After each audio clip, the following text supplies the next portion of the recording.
Sejam todos muito bem-vindos. Hoje a gente vai mergulhar de cabeça numa das questões que mais mexe com a gente, né? Será que existe um plano maior para a nossa vida? E se existe, como é que a gente descobre qual é? Por que a gente está aqui?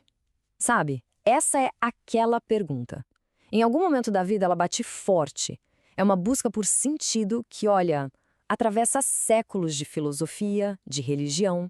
E é nessa jornada que a gente embarca agora. E olha, pensar nisso não é pouca coisa, não. Dá uma olhada no que Santo Agostinho, um gigante da teologia, disse. Essa questão o atormentou tanto, mas tanto, que ele confessou que quase caiu em heresia, que ficou prostrado. Isso diz muito, né?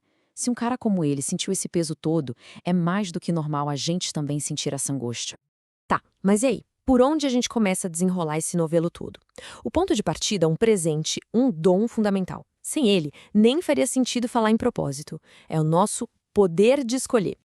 E esse dom é o famoso livre-arbítrio. Mas calma, não é só escolher entre A ou B. É muito mais profundo.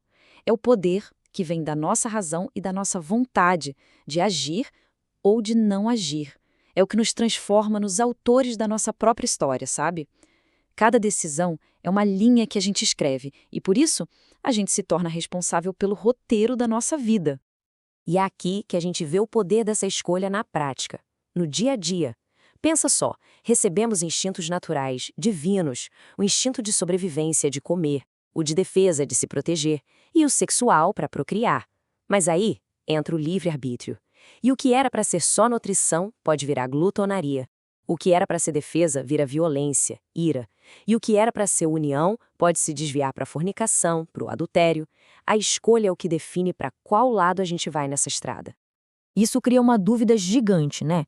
Peraí, se a gente é livre para escolher até o que é ruim, como é que pode existir um plano divino perfeito? Parece que uma coisa não bate com a outra. Mas é aí que a teologia traz uma luz, uma forma bem interessante de entender as diferentes vontades de Deus. Vamos pensar em dois conceitos que são a chave de tudo. Primeiro, a vontade perfeita de Deus. Imagina que é a rota ideal no GPS da vida, sabe? O caminho mais direto que Deus planejou. Agora, tem também a vontade permissiva. É o que acontece quando a gente decide ignorar o GPS e pegar um desvio por conta própria. Deus não arranca o volante da nossa mão. Ele permite, respeitando nossa liberdade. E o mais incrível é que, mesmo nesse desvio, ele consegue recalcular a rota para a gente chegar no destino final.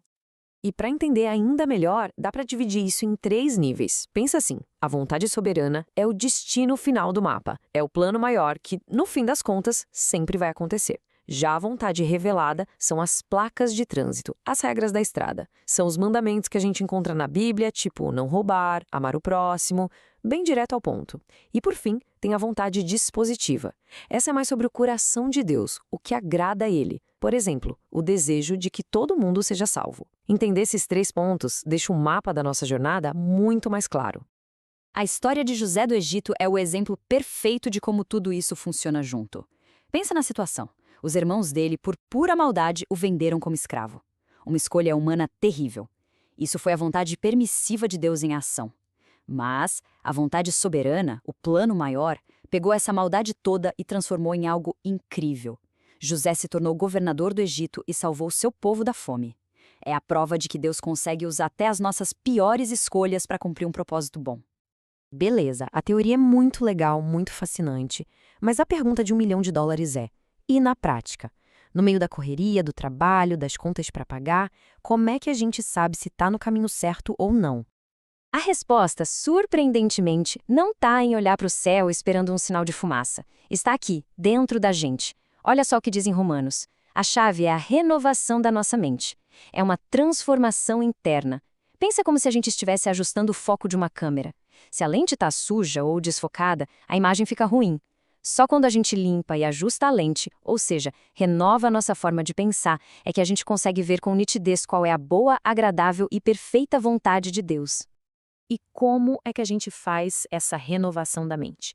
Tem um caminho prático com 3 passos. O primeiro é andar pela fé. Isso quer dizer confiar no que a palavra de Deus diz e não só no que os nossos olhos estão vendo. O segundo passo, entrar no descanso. Esse é difícil, hein? É soltar o controle.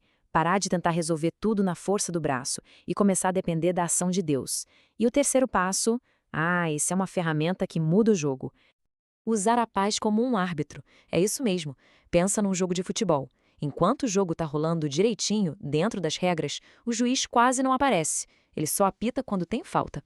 A paz de Cristo no coração é exatamente assim. Se a gente toma uma decisão e sente paz, é o juiz dizendo, segue o jogo, está tudo certo.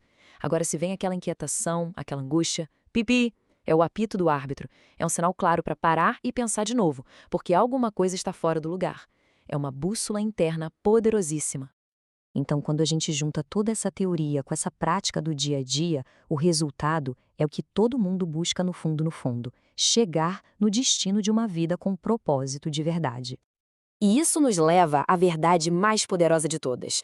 Uma frase curta, mas que muda tudo. A vida de ninguém é um acidente.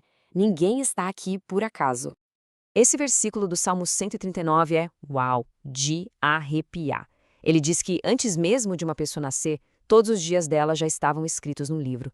Pensa no que isso significa. Revela um Criador que não só nos fez, mas nos sonhou. Um artista, um arquiteto que projetou cada vida com uma intenção, com um propósito único e especial.